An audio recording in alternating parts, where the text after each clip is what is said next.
Movie की शुरुआत में हमें हमारे थॉर भैया मतलब मेन हीरो टाइलर दिखाया जाता है, जिसे ढाका में बच्चे को बचाते हुए मिशन के दौरान गोली लग जाती है और वह ब्रिज से नीचे गिर जाता है। टेलर के कुछ साथी उसे नदी के किनारे गंभीर हालत में पाते हैं और उसे इमरजेंसी मेडिकल हेल्प देते हुए हेलीकॉप्टर की मदद से उसे दुबई के एक बड़े हॉस्पिटल में ले जाते हैं। डॉक्टर्स कहते हैं कि उसकी हालत अब बहुत ही क्रिटिकल है और अब उन्हें फैसला ले लेना चाहिए। सीन शिफ्ट होता है और हम टेलर के पास निक को देखते हैं, जो कि उसकी मिशन हैंडलर है। निक का भाई यस निक को कहता है कि उन्हें टाइलर को अकेला नहीं छोड़ना चाहिए, जिसपे निक रिप्लाई करती है कि वह टाइलर से कभी मुंह नहीं मोड़ेगी।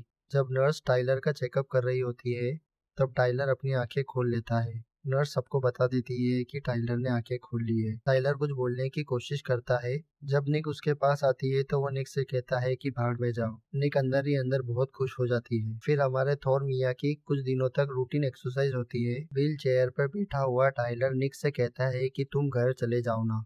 निक उससे कहती है कि अगर नहीं गई तो तुम क्या मुझे लात मार के भगाओगे। टेलर जवाब देता है कि अब तो वो उस काबिल भी नहीं रहा। टाइलर निक को नई जिंदगी के लिए थैंक यू कहता है और हम साफ निक की आंखों में देख सकते हैं कि वह टाइलर से बहुत प्यार करती है। अब सीन जॉर्जिया में शिफ्ट होता है, जहाँ पर हम एक आदमी को कुछ भेड़ बकरियों को खाना देता हुआ देखते हैं। उस आदमी का नाम यूरप होता है। यूरप की गैंग का एक आदमी आता है और उसे कहता है कि उसने ऐसा सुना है कि जो यूरप का भाई जेल में है उसकी सजा 10 साल और बढ़ा दी गई है। सीन जेल में शिफ्ट होता है और हम यूरप के भाई सेंड्रो को देखते हैं, जो कि टेंशन में है। हम देखते हैं कि यूरप के फार्म हाउस पे सिटी का मेयर मिलने आता है, जिसे उन्हीं लोगों ने मेयर बनाया है। यूरप और मेयर बातें करते हैं। यूरप मेयर से कहता है कि तुमने मेरे भाई सेंड्रो की सजा को 10 साल बढ़ाने के लिए मंजूरी कैसे दे दी। मेयर उससे कहता है कि तुम्हारे भाई ने एक DIA एजेंट को मारा है, जिस वजह से अमेरिका अब उन पर दबाव बना रहा है। फिर भी मेयर ने उसके परिवार को जेल में रहने के लिए जगह दी है। मेयर यूरप से कहता है कि वह इसमें अब उसकी कोई मदद नहीं कर सकता। यूरप पास में ही रखे हुए एक हथियार को ठोककर मेयर के गले के आर पार कर देता है और यूरप की गैंग वाले मेयर के सभी सिपाहियों को मार देते हैं। अगले सीन में टाइलर हॉस्पिटल से डिस्चार्ज हो जाता है। निक और उसका भाई येस टाइलर को लेकर ऑस्ट्रिया की एक बर्फीली और सुनसान जगह पर आ जाते हैं, जो कि अब से टाइलर का घर होगा। टाइलर निक से पूछता है कि उसकी मुर्गियां और उसका कुत्ता कहाँ गए। निक कहती है कि उसकी मुर्गियों को उन्होंने खा लिया और उसका कुत्ता आसपास कहीं घूम रहा होगा। तभी निक टाइलर को एक बॉक्स देती है, जो कि उसके पुराने घर से मिला, और वो टाइलर से कहती है कि उसकी पूरी जिंदगी इस छोटे से बॉक्स में फिट हो चुकी है। निक और जेस वहां से चले जाते हैं और टाइलर अपने नए घर के अंदर जाता है और वहां पर उसे अपना कुत्ता मिल जाता है। वह उसे देखकर बहुत खुश होता है। फिर कुछ दिनों तक टाइलर उस घर में अपना टाइम पास करता है। तभी वह उस बॉक्स को खोलता है जिसे उसे निक ने दिया था। उस बॉक्स में से कुछ लेटर्स निकलते हैं, जिन्हें वह पढ़ता है, और एक पेन ड्राइव निकलती है जिसमें से वह एक वीडियो को देखता है और भावुक हो जाता है। फिर वह बाजार से 2 मुर्गियां लाता है और उन्हें अपने घर में अपने साथ रखता है। सीन प्रिजन का शिफ्ट होता है, जहाँ पर हम सेंड्रो और उसकी पत्नी और 2 बच्चों को देखते हैं। पर सेंड्रो और उसकी पत्नी केटवन के बीच में लड़ाई हो जाती है, क्योंकि केटवन अपने बच्चों को उस जेल में नहीं पालना चाहती है और वह उन्हें वहां से दूर ले जाना चाहती है। वह अपने बच्चों को नागाजी नहीं बनाना चाहती है। सेंड्रो उसे मारकर वहां से चला जाता है। तभी हम देखते हैं कि टाइलर के घर पर एक अनजान आदमी आया है। वह आदमी टाइलर की बहुत तारीफें करता है और टाइलर को कहता है कि उसे उसकी एक्स वाइफ मिया ने भेजा है और वह उसे कोई मिशन देना चाहती है। वह अनजान आदमी टाइलर को उस मिशन के बारे में बताता है कि उसे सेंड्रो की वाइफ और उसके दोनों बच्चों को उस जेल से निकालना होगा, क्योंकि सेंड्रो की वाइफ केटवन और मिया दोनों बहनें हैं। और वह आदमी टाइलर को जुबेर और उसके भाई सेंड्रो की पूरी कुंडली बताता है कि वह किस तरीके से माफिया बन चुके हैं अब पूरी कंट्री के, और वह अपनी गैंग के सभी लोगों को नगाजी बुलाते हैं। अगले सीन में टाइलर निक को कॉल करता है और उसे नए मिशन के बारे में बताता है। निक मिशन के लिए मान जाती है। टाइलर बताता है कि उनके पास 6 हफ्ते हैं इस मिशन को एग्जीक्यूट करने के लिए। टाइलर पूरी तैयारी करता है और इस मिशन के लिए पूरी तरीके से फिट हो जाता है। सीन शिफ्ट होता है और हम टाइलर, निक और येस को एक वैन में उसी प्रिजन की ओर जाता हुआ देखते हैं, जहां पर एक गार्ड एक मार्कर से निशान करता है कि टाइलर को किस ओर जाना है। फिर वो गार्ड एक गेट खोलता है ताकि टाइलर अंदर आ सके। वह गार्ड सभी कैमरे और लाइट भी बंद कर देता है। टाइलर उन निशानों की मदद से केटवन और उसके बच्चों की सेल तक पहुंच जाता है और उन्हें वहां से निकाल लेता है। वह लोग धीरे धीरे आगे बढ़ते हैं, पर तभी उसकी बच्ची के हाथ में से एक खिलौना गिर जाता है, जिसकी आवाज सुनकर एक कैदी की नींद खुल जाती है और वो जोर जोर से चिल्लाने लग जाता है। जेल के सभी कैदी जाग जाते हैं। कुछ कैदी एक कमरे में टाइलर और उन बच्चों को घेर लेते हैं, पर टाइलर उन सभी को वहां से बचाकर आगे बढ़ जाता है। वह एक टनल में वेंटिलेशन की मदद से उन दोनों बच्चों को ऊपर पहुंचा देता है, पर जब वह केटवन को ऊपर पहुंचाने लगता है तभी पीछे से सेंड्रो उस पर हमला कर देता है। सेंड्रो और टाइलर के बीच में लड़ाई होती है, जिस लड़ाई के दौरान सेंड्रो टाइलर को जख्मी कर देता है, पर टाइलर उसका एक हाथ तोड़ देता है और उसके गले में एक चाकू मारकर उसे मार देता है। फिर टाइलर और केटवन एक दूसरा रास्ता लेते हैं। जिस रास्ते में उन्हें सभी कैदी मिलते हैं वह एक एक कर सभी कैदियों को मार देते हैं और आगे बढ़ते जाते हैं। अगले गेट पर निक और येस दोनों उनका इंतजार करते हैं। वह उन दोनों को एक कार में बिठाकर वहां से निकल जाते हैं, पर बहुत सारे नगाजी कुछ कार और बाइक लेकर उनके पीछे पड़ जाते हैं। वह एक एक कर सभी नगाजियों को मारते हैं, पर फिर टाइलर की कार को एक मिसाइल आकर हिट करती है, जिसकी वजह से उसकी कार क्रैश हो जाती है। निक और येस टेलर की कार को कवर करते हैं, पर टेलर देखता है कि केटवन की बच्ची को चोट लगी है। वह उन सबको लेकर एक ट्रेन में चढ़ जाता है, पर कुछ नगाजी हेलीकॉप्टर की मदद से उस ट्रेन पर फायर करते हैं। टाइलर मशीन गन की मदद से एक हेलीकॉप्टर को तो गिरा देता है, पर दूसरे हेलीकॉप्टर से कुछ सिपाही उस ट्रेन पर उतर जाते हैं। कुछ नगाजी ट्रेन के इंजन में निक को मारने जाते हैं और कुछ टाइलर को मारने के लिए आते हैं, पर वह दोनों एक एक कर सभी को मार देते हैं। टाइलर और निक देखते हैं कि आगे ट्रेन का रास्ता बंद है।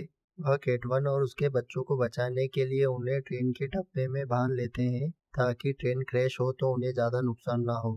ट्रेन क्रैश हो जाती है।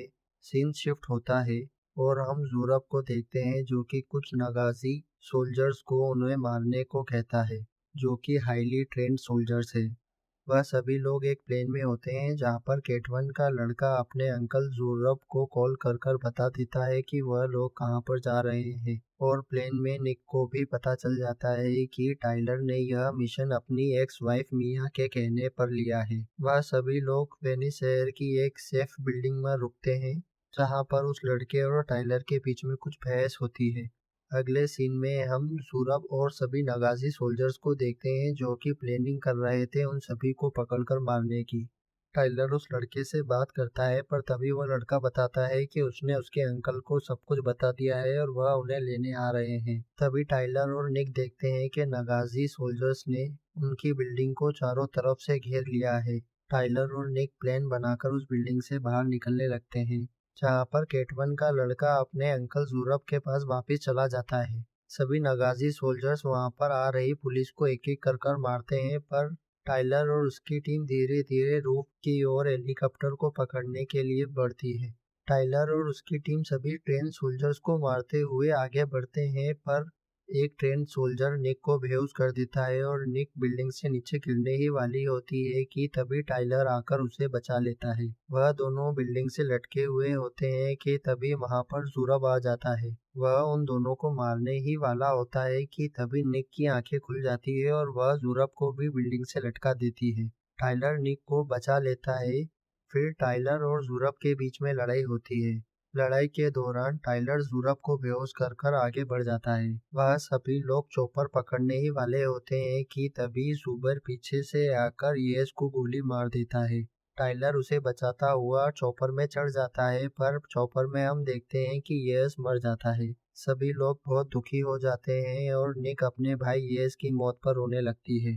टाइलर उन्हें अपने घर पर ले आता है, जहाँ पर उसकी एक्स वाइफ मिया भी आ जाती है। यूरोप का एक साथी उसे समझाने की कोशिश करता है कि अब उसे केटवन और उसके परिवार को छोड़ देना चाहिए, पर यूरोप अपने ही साथी को गोली मार देता है और कहता है कि वह उन सभी लोगों को मारकर अपने भाई की मौत का बदला जरूर लेगा। यह सभी बात पीछे खड़ा हुआ केटवन का लड़का सुन लेता है। सीन शिफ्ट होता है और टाइलर से उसकी एक्स वाइफ मिया मिलने आती है और कहती है कि यह काम उसे देना उसकी मजबूरी थी। मिया टाइलर से पूछती है कि क्या वजह थी कि टाइलर उस दिन अपनी बच्ची को देखने के लिए भी नहीं आया। टाइलर रोता हुआ माफी मांगता है और कहता है कि वह अपनी बच्ची को उस हालत में नहीं देख पाता, इस वजह से नहीं आ सका। तभी टाइलर वहां पर रखा हुआ येस के फोन को उठाता है और सूरभ को कॉल करता है और उस बच्चे सेंड्रो के बारे में पूछता है कि वह कहाँ पर है। सूरभ उसे सेंट जॉर्जो चर्च के पास वाले एयरफील्ड में बुलाता है समझौता करने के लिए, पर टाइलर जवाब देता है कि समझौता तो घंटा ही नहीं होगा। टाइलर वहां पर जाने के लिए रेडी हो जाता है, पर जब निक उसे अपने साथ ले जाने को कहता है तो टाइलर उसे वहीं छोड़कर कार से निकल जाता है। टाइलर एयरफील्ड पहुंचने से पहले ही रुक जाता है और मिसाइल की मदद से वहां पर सोल्जर्स को पहले ही मार देता है। टाइलर आगे बढ़ता है, पर तभी उस पे एक सोल्जर हमला कर देता है। उन दोनों के बीच में लड़ाई होती है, जिस लड़ाई के दौरान टाइलर घायल हो जाता है, पर वह उस सोल्जर को मार देता है। टाइलर सेंट जॉर्जो चर्च में एंटर करता है और देखता है कि सूरभ ने अपने ही भतीजे सेंड्रो के गले में एक बॉम्ब लगा रखा है। फिर सूरभ टाइलर को कहता है कि अगर टाइलर ने गन का ट्रिगर दबा तो वह जीवन भर पछतावे में बिताएगा कि वह सेंड्रो को बचा नहीं पाया। सूरभ सेंड्रो को टाइलर की गन लेने को कहता है और उसी की गन से उसको शूट करने को कहता है, पर सेंड्रो यह काम नहीं कर पाता है। पर तभी वहां पर निक आ जाती है और सूरभ अपने ही भतीजे को ढाल बना लेता है। सेंड्रो सूरभ को धक्का मारकर भागने लगता है, पर तभी सूरभ निक को गोलियां मार देता है। टाइलर सूरभ को दूर ले जाता है और मारता है। सूरभ और टाइलर के बीच में लड़ाई होती है। लड़ाई के दौरान सूरभ टाइलर पे एक आरी से हमला करता है और उसके हाथ को जख्मी कर देता है। सेंड्रो अपने ऊपर लगे हुए बम को निकाल देता है और उसका डेटोनेटर जाकर निक को दे देता है। निक घायल हालत में भी उस डेटोनेटर को डिफ्यूज कर देती है। तभी जुबेर पास में रखी हुई एक गन को लेने के लिए बढ़ता है, जिसकी मदद से वह टाइलर को मार सके, पर टाइलर पास में ही रखी हुई एक नुकीली हथियार को उठाता है और जुबेर पर हमला कर देता है। तभी सूरभ टाइलर से कहता है कि वह उसे छोड़ेगा नहीं। तभी टाइलर गन उठाता है और सूरभ को मार देता है। टाइलर धीरे से उठकर निक के पास जाता है और उसे अपने गोदी में लेकर देखता है, पर तभी वहां पर बहुत सारे सिपाही आ जाते हैं। सीन शिफ्ट होता है और हम देखते हैं कि निक एक प्रिजन के हॉस्पिटल में अभी भी जिंदा है और टाइलर जेल में बंद है, जहां पर उससे उसकी एक्स वाइफ मिया मिलने आती है। मिया टाइलर को बताती है कि कैटवन और उसके दोनों बच्चे अब सुरक्षित हैं। अमेरिकन उन्हें सुरक्षा दे रहे हैं क्योंकि वह सभी नगाजियों की जानकारी उन्हें दे रहे हैं। मिया कहती है कि अमेरिकियों ने सब कुछ सील कर लिया है, पर टाइलर जवाब देता है कि उसके केबिन में फायर प्लेस के पीछे थर्ड कबर्ड में 1 लाख रुपए कैश पड़े हैं, वह उन्हें दे दे। मिया टाइलर को गुड बाय कर वहां से चले जाती है। फिर कुछ लोग टाइलर को एक गाड़ी में बिठाकर दूसरी जगह ले जाते हैं, जहां पर हम देखते हैं कि वही अनजान आदमी टाइलर से मिलने आया है और वो कहता है कि वह उसे उस जेल से बाहर निकाल सकता है, जिसके लिए टाइलर को एक मिशन फिर से करना होगा। टाइलर कहता है कि निक के बिना वह कोई भी मिशन नहीं करेगा। तभी वहां पर एक गाड़ी आकर रुकती है जिसमें से निक निकलती है। वह दोनों एक दूसरे को देखकर बहुत ही खुश हो जाते हैं। जब टाइलर उससे पूछता है कि तुम्हारा नाम क्या है, तो वह कहता है कि उसके नाम से कोई फर्क नहीं पड़ता। मूवी यहीं पे खत्म हो जाती है।